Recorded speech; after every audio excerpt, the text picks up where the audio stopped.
Hi hello welcome to my channel. நம்ம கோதுமை மாவு வச்சு சப்பாத்தி, பூரி, கோதுமை தோசை கூட பண்ணியிருக்கோம். இன்றைக்கி நம்ம கோதுமை இடியாப்பம் பண்ண போகிறோம். இது ரொம்ப சிம்பிளான ரெசிபி தான். வாங்க, இதை பண்ணுறதுக்கு நமக்கு என்னென்ன பொருள் வேணும் அப்படிங்கிறத பார்க்கலாம்.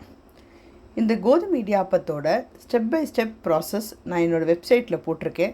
அதோட லிங்க்கை இந்த டிஸ்கிரிப்ஷன்லேயும் கொடுத்துருக்கேன். உங்களுக்கு தேவைப்பட்டால் கண்டிப்பாக செக் பண்ணுங்க. இப்போ ஒரு கடாயில் 2 கப்பு கோதுமை மாவை எடுத்துட்டு லேசாக வறுத்துக்கலாம். அதை நம்ம கை பொறுக்கிற சூட்டுக்கு வறுத்தா போதும், கலர்லாம் மாற வேண்டாம். இது நல்லா கை பொறுக்கிற சூட்டுக்கு வந்ததுக்கப்புறம் அடுப்பை ஆஃப் பண்ணிவிட்டு அதில் தேவையான அளவு உப்பு, 1/2 கப்பு அரிசி மாவு சேர்த்து இதை நல்லா மிக்ஸ் பண்ணிக்கலாம். இல்லை ஒன்று போல் சேர்ந்ததுக்கப்புறம் ஒரு பாத்திரத்தில் 2லேருந்து 2.5 கப்பு தண்ணி எடுத்துட்டுருக்கேன். அது நல்லா கொதிக்கணும். நல்லா கொதி வந்ததுக்கப்புறம் அதை ஆஃப் பண்ணிவிட்டு ஒரு கரண்டியாலேயோ இல்லை இடுக்கிலையோ அந்த தண்ணியை எடுத்துட்டு கொஞ்சமாக கோதுமை மாவில் சேர்த்து கலந்து விடுங்க.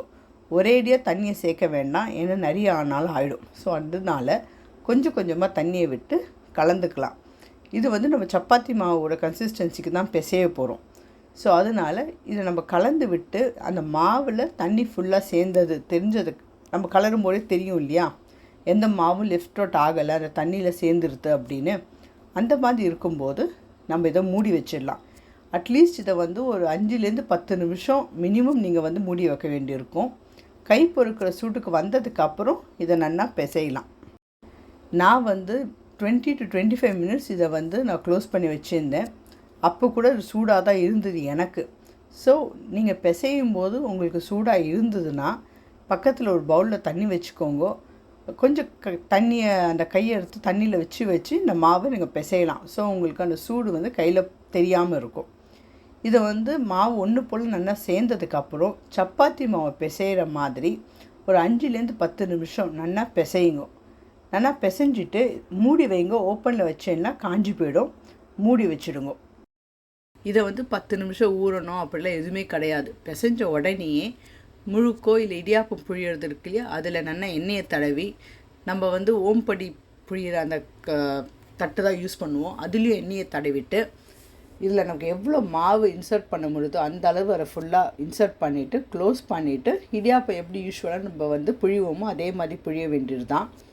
நம்ம எப்போவுமே அரிசி மாவில் இடியாப்பம் பண்ணியிருப்போம், அது நமக்கு தெரியும். ஸோ கோதுமை மாவு உங்களுக்கு ஹார்டாக இருக்குமா அப்படின்னு கேட்டேன்னா அப்படிலாம் இருக்காது. நார்மலாக எப்படி நம்ம இடியாப்பம் புழிவோமோ அதே மாதிரி தான். இப்போ இதை இட்லி தட்டில் தண்ணி விட்டு நல்லா கொதி வந்ததுக்கு அப்புறம் நம்ம எடுத்து வச்சுருக்கிற இடியாப்பத்தை அதில் வச்சு நல்லா வேக வைக்கலாம். நார்மலான இடியாப்பத்துக்கு நமக்கு 2 to 3 மினிட்ஸ் இருந்தால் போதும். இதுக்கு ஒரு 5 மினிட்ஸ் ஆக நீங்கள் வைக்கணும். செக் பண்ணிக்கோங்க. 5 to 7 மினிட்ஸ்க்குள்ளே இது குக்காக டைம் தேவைப்படும். குக் ஆனதுக்கப்புறம் சுட சுட எடுத்து ஒரு நல்ல ஸ்பைசியான குருமாவோடு சாப்பிட்டேன்னா ரொம்பவே சூப்பராக இருக்கும். இந்த ரெசிபி உங்களுக்கு பிடிச்சிருக்கோன்னு நினைக்கிறேன். இதை கண்டிப்பாக ட்ரை பண்ணி பார்த்துட்டு உங்களுக்கு எப்படி வந்தது அப்படிங்கிற ஃபீட்பேக்கை என் கூட ஷேர் பண்ணுங்கள். தேங்க்யூ.